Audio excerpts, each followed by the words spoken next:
The series of heat treatment of non-ferrous metal. First I am going to discuss aluminum alloy. There are two types of heat treatments applicable to aluminum alloys. One is called solution heat treatment and the other is known as precipitation heat treatment.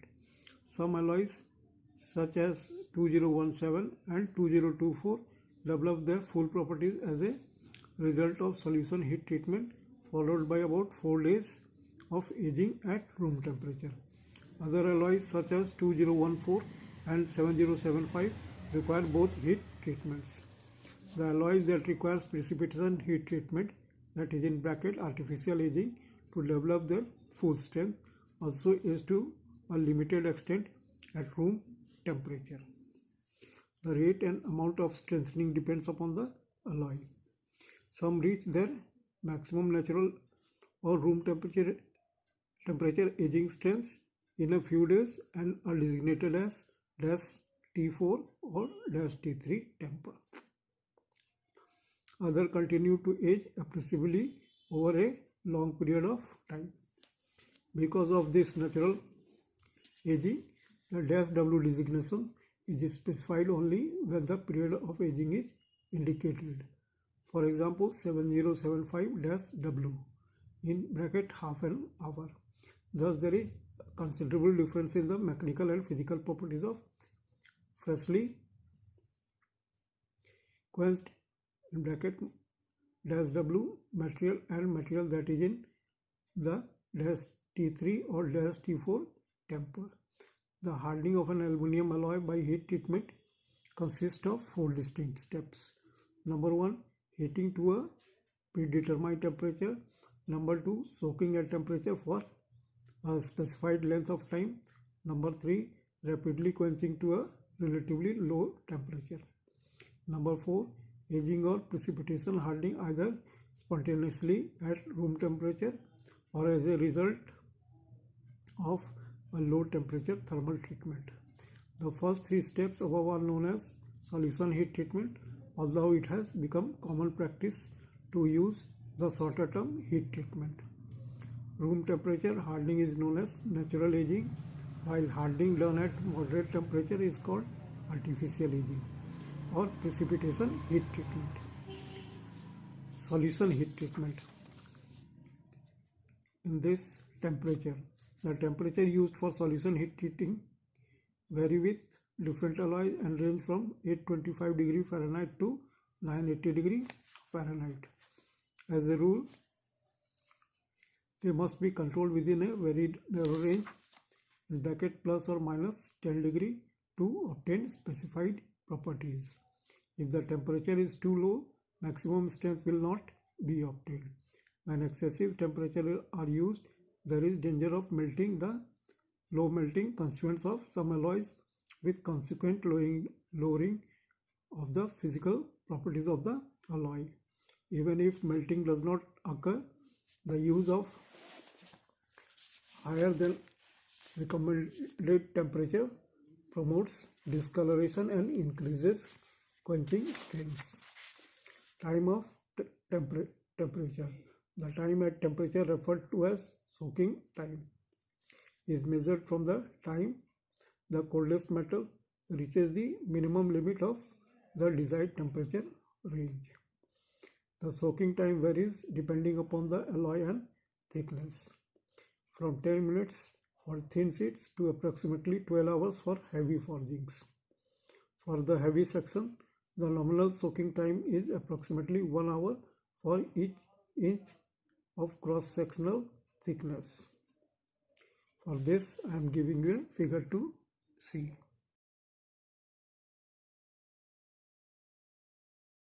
The soaking time is chosen so that it will be the minimum necessary to develop the required physical properties. The effect of an abbreviated soaking time is obvious. An excessive soaking period aggravates high temperature oxidation. With clad material, prolonged heating results in excessive diffusion of copper and other soluble constituents into the protective cladding and may defeat the purpose of cladding. Quenching. After the soluble constituents are in solid solution, the material is quenched to prevent or retard immediate reprecipitation. Three distinct quenching methods are employed. The one to be used in any particular instance depends upon the part, the alloy, and the properties desired. Cold water quenching. Parts produced from sheet, extrusions, tubing, small forgings, and similar type material are generally quenched in a cold water bath. The temperature of the water before quenching should not exceed 85 degree Fahrenheit. A sufficient quantity of water should be used to keep the temperature rise under 20 degree Fahrenheit. Such a drastic quench ensures maximum resistance to corrosion. This is particularly important when working with such alloys as 2017, 2024 and 7075. This is the reason a drastic quench is preferred. Even though a slower quench may produce the required mechanical properties. Hot water quenching. Large forgings or heavy sections can be quenched in hot or boiling water. This type, if quenched,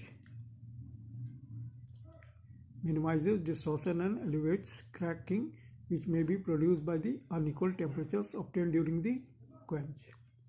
The use of a hot water quench is permitted with these parts because of the temperature of the quench water does not critically affect the resistance to corrosion of the forging alloys. In addition, the resistance to corrosion of heavy section is not as critical a factor as for thin sections. Spray quenching. High velocity water sprays are useful for parts formed from clad sheet and for large section of almost all alloys. This type of quench also minimizes distortion and elevates quench cracking. However, many specifications forbid the use of spray quenching for bare 2017 and 2024 sheet materials because of the effect on their resistance to corrosion. Lag between soaking and quenching. The time interval between the removal of the material from the furnace and quenching is critical for some alloys and should be held to a minimum.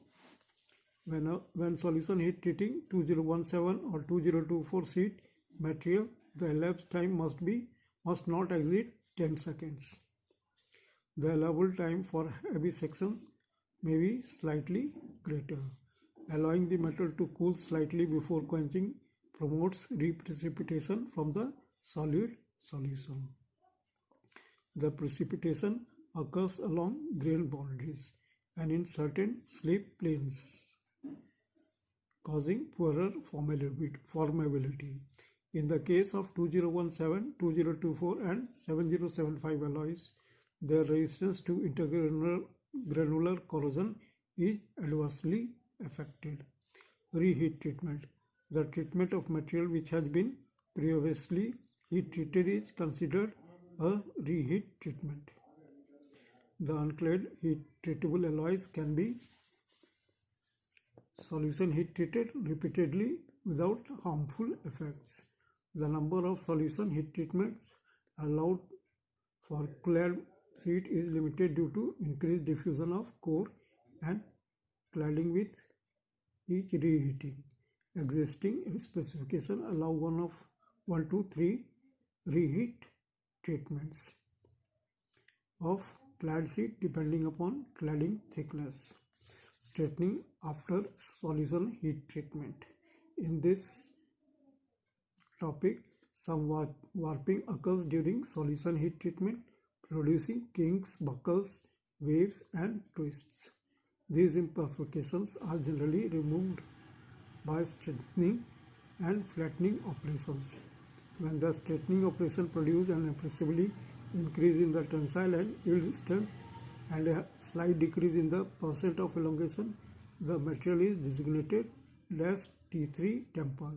When the above values are not materially affected, the material is designated dash T4 temper. Now, precipitation heat treating.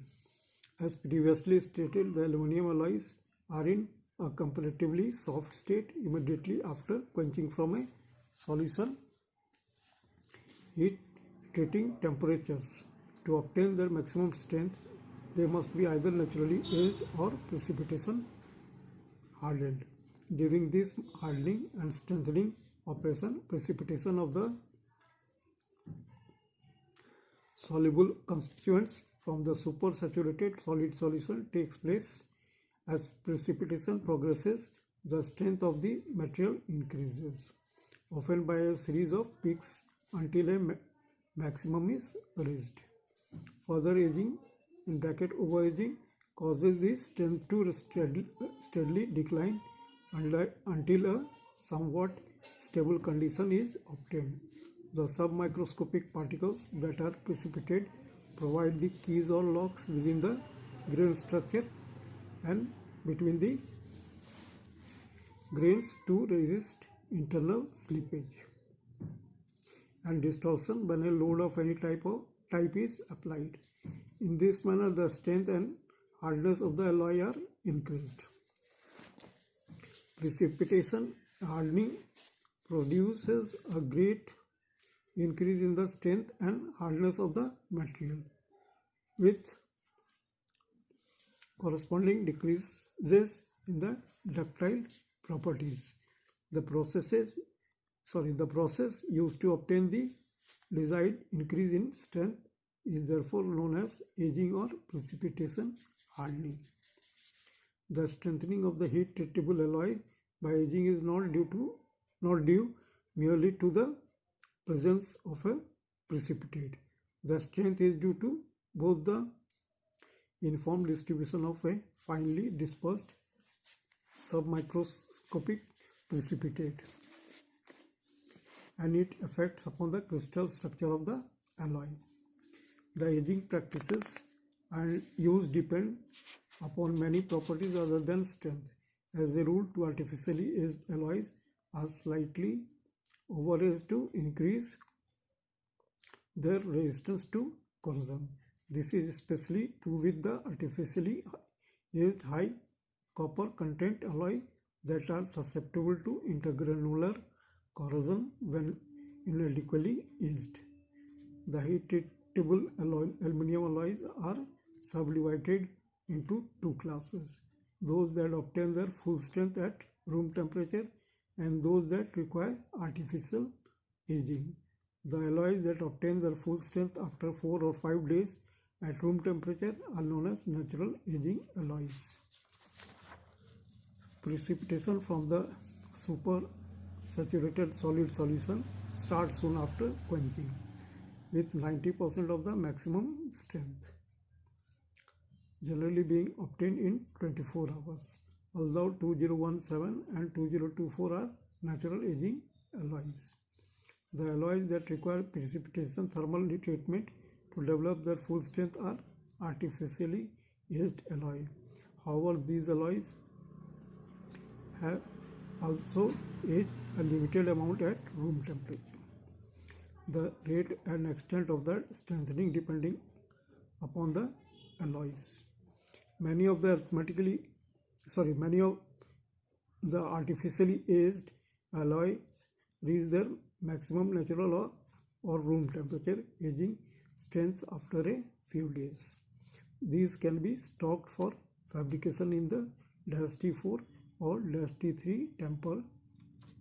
High zinc content alloys such as 7075 continue to age appreciably over a long period of time, their mechanical property changes being sufficient to reduce their formability. The advantage of -W temper formability can be utilized, however, in the same manner as with natural aging alloys, that is by fabricating shortly after solution heat treatment or retaining formability by the use of refrigeration. Refrigeration retards the rate of natural aging. At 32 degrees Fahrenheit, the beginning of the aging process is delayed for several hours, while dry ice (-50 degrees Fahrenheit to -100 degrees Fahrenheit) retards aging for an extended period of time. Now, the precipitation practices. The temperature used for precipitation hardening depend upon the alloy and the properties desired, ranging from 250 degree Fahrenheit to 375 degree Fahrenheit. They should be controlled within a very narrow range, in bracket plus or minus 5 degree, to obtain best result. For this, you have to see the figure. Time at temperature is dependent upon the temperature used, the properties desired, and the alloy. It ranges from 8 to 96 hours. Increasing the aging temperature decreases the soaking period necessary for proper aging. However, a closer control of both time and temperature is necessary when using the higher temperatures. After receiving the thermal precipitation treatment, the material should be air cooled to room temperature. Water quenching, while not necessary, produces no ill effects. Furnace cooling has a tendency to produce overaging. Now, annealing of aluminum alloys. The annealing procedure for aluminum alloys consists of heating the alloys to an elevated temperature, holding or soaking them at this temperature for a length of time depending upon the mass of the metal, and then cooling it still air. Annealing leaves the metal in the best condition for cold working. However, when prolonged forming operations are involved, the metal will take on a condition known as mechanical hardness and will resist further working. It may be necessary to anneal a part several times during the forming process to avoid cracking. Aluminum alloy should not be used in the annealed states for parts or fittings. Clad parts should be heated as quickly and carefully as possible, since long exposure to heat tends to cause some of the constituents of the core to diffuse into the cladding. This reduces the corrosion resistance of the cladding. Now, heat treatment of the aluminum alloy. Aluminum alloy rivets are furnished in the following compositions: alloy 1100, 506, 5056, 2117, 2017 and 2024. These 5 types of compositions. Alloy 1100 rivets are used in the fabricated condition for riveting aluminum after sheets where a low strength rivet is suitable. Alloy 5056 rivets are used in the as fabricated condition for riveting magnesium alloy sheets. Alloy 2117 rivets have moderately high strength and are suitable for riveting aluminum alloy sheets. These rivets receive only one heat treatment, which is performed by the manufacturer, and are anodized after being heat treated. They require no further heat treatment before they are used. Alloy 2117 rivets retain their characteristic indefinitely after heat treatment and can be driven anytime. Rivets made of this alloy are the most widely used in aircraft construction. Alloy 2017 and 2024 rivets are high strength rivets suitable for the use with aluminum alloy structure. They are purchased from the manufacturer in the heat treated conditions. Since the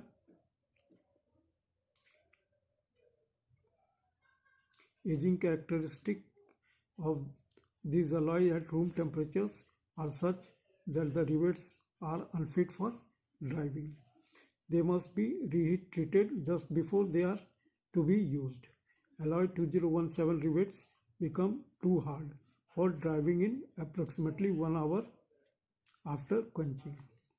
Alloy 2024 rivets become hardened in 10 minutes after quenching. Both of these alloy may be